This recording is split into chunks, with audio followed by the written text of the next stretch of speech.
Hey guys, and welcome to Beginner's Guide episode number 3. And today we're going to talk about something that frustrates many players, the spotting system and how it works. But we're going to focus on the scout tanks in this episode, the camo value, and how to best be a very good passive and active scout, because there's many aspects to this spotting game.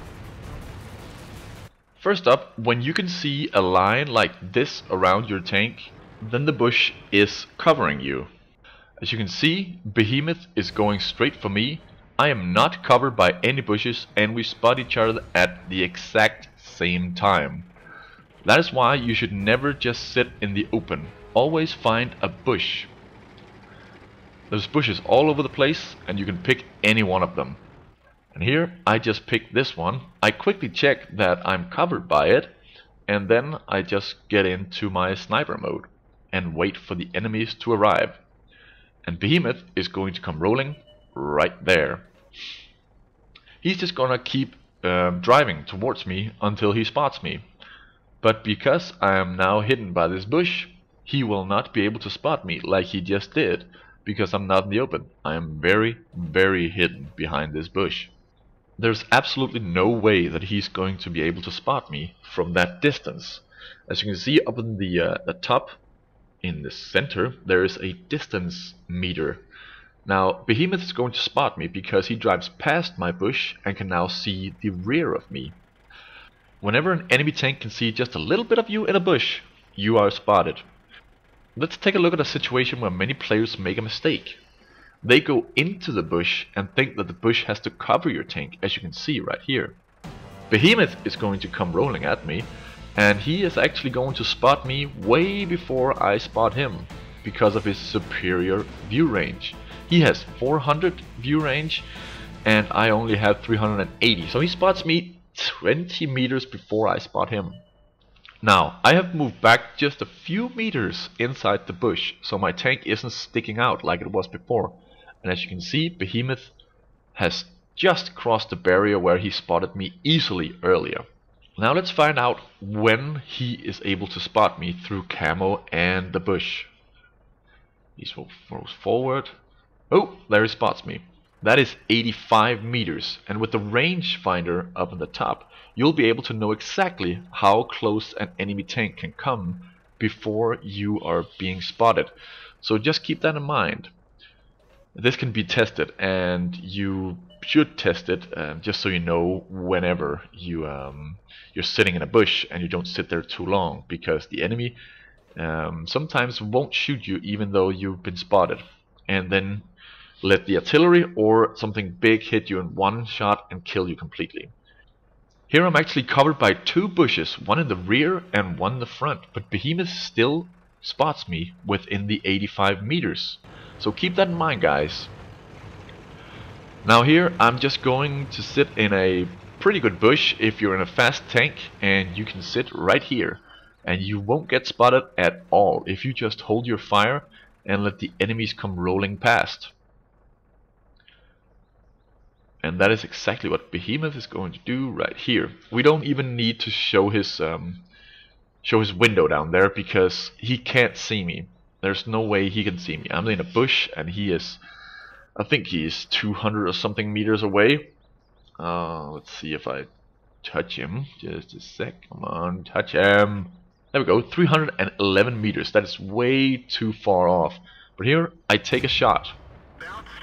I didn't get spotted right there. There I get spotted.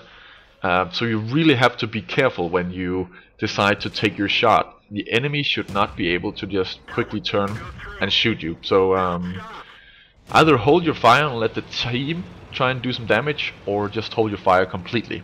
Okay?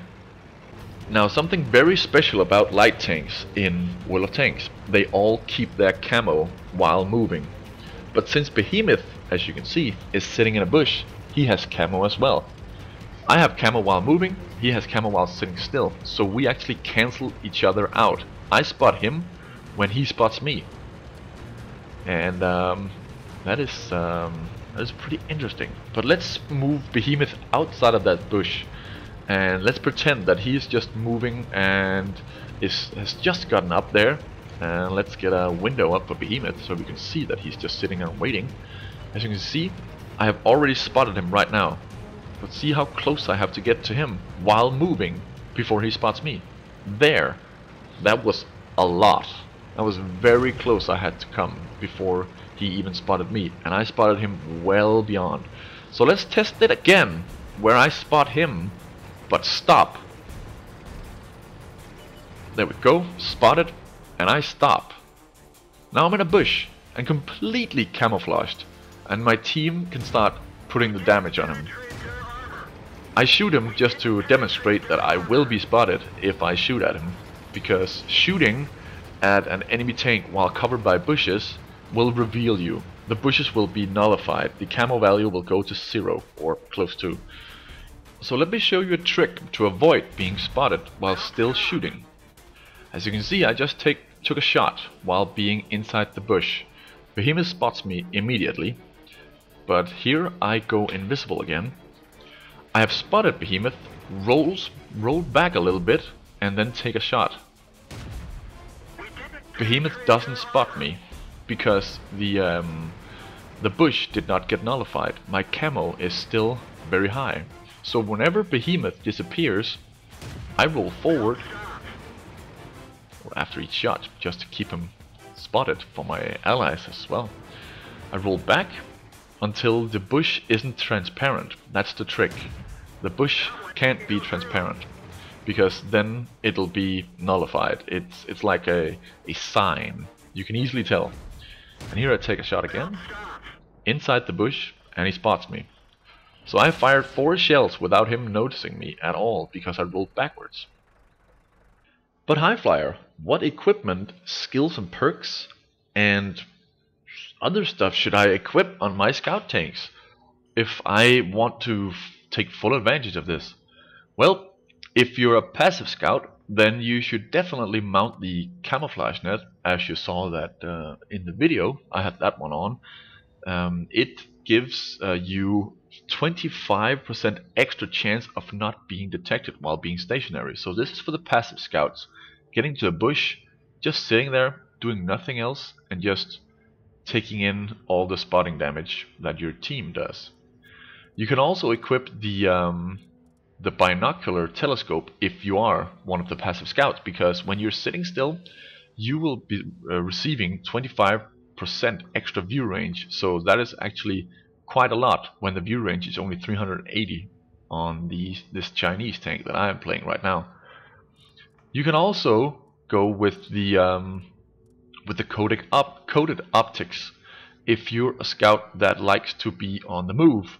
If you're a scout tank that likes to be on the move all the time, like you saw, I just rolled past Behemoth without him noticing me, and I stopped in a bush, and I was able to just sit there and enjoy life while my teammates could have pounded him with a lot of damage. Also, on the crew members, you can pick skills whenever you reach 100% with the crew member.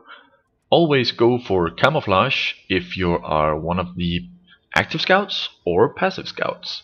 You can also go with recon to get even more view range, or when you reach 100% with one of these skills, recon or camouflage, you should definitely go with the sixth sense, which tells you whenever your enemy has been when you have been spotted, so that you can get out of the way and get to safety. This is the same on all of the other guys as well. Go for camouflage first, because that is what you and your scout tank will be needing the most. After that, you could go for situational awareness on the, let's see, the loader has it on this Chinese tank. Yep. It also increases the view range, and more view range is just good. Other than that, there's not much else to pick other than making it more mobile with the clutch braking, increases the vehicle rotation speed, or the smooth ride, improves accuracy when firing on the move, or off-road driving, which reduces ground resistance when driving on soft and moderately soft terrain. And that's about it, guys, for scout tanks and the spotting capabilities of it and how you can improve it the most.